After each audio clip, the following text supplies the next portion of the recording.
Bonjour chers amis modélistes, heureux de vous retrouver sur ma chaîne aujourd'hui pour une petite vidéo consacrée à quelque chose que nous avons probablement tous rencontré tôt ou tard quand nous installons un décodeur dans une locomotive.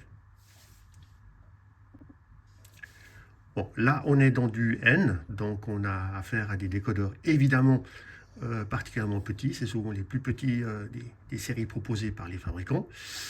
Et on n'a pas toujours l'occasion d'utiliser un décodeur avec connecteur incorporé si on a un parc de locomotives un peu plus ancien, ce qui est mon cas. Donc on est obligé de câbler à l'intérieur.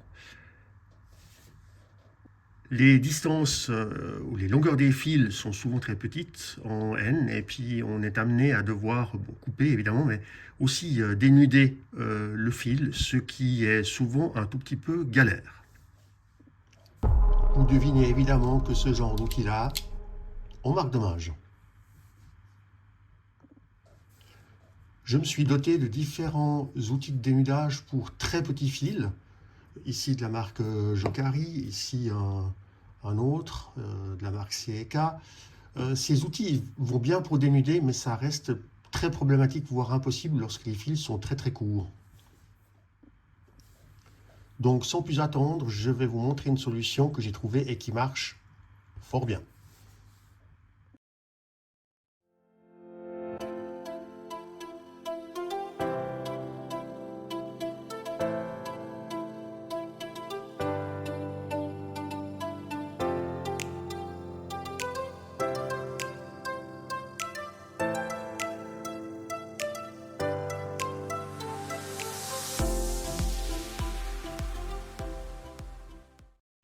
Vous voyez, on peut dénuder. On peut aussi très bien couper le fil avec cette petite pince. Il faut un tout petit peu de doigté pour sentir quand on est sur le cuivre. Mais alors ça marche du tonnerre. Et on peut très bien tenir le fil avec une bruxelle.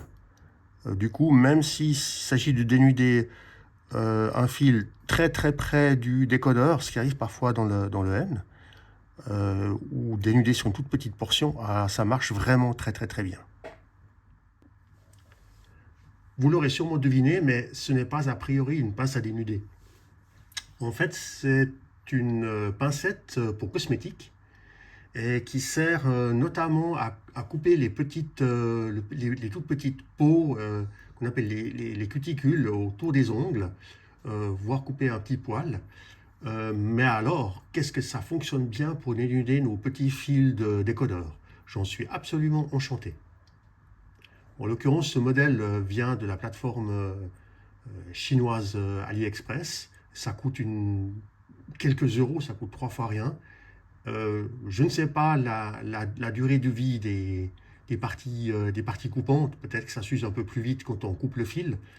Mais alors, je recommande chaudement. Alors, dommage pour ces outils-là que parfois j'utilise plus beaucoup pour les décodeurs. La solution que je vous ai montrée est vraiment celle que j'adopte et qui marche super bien. Merci d'avoir suivi cette vidéo. Je vous dis à tout bientôt sur ma chaîne. Ciao.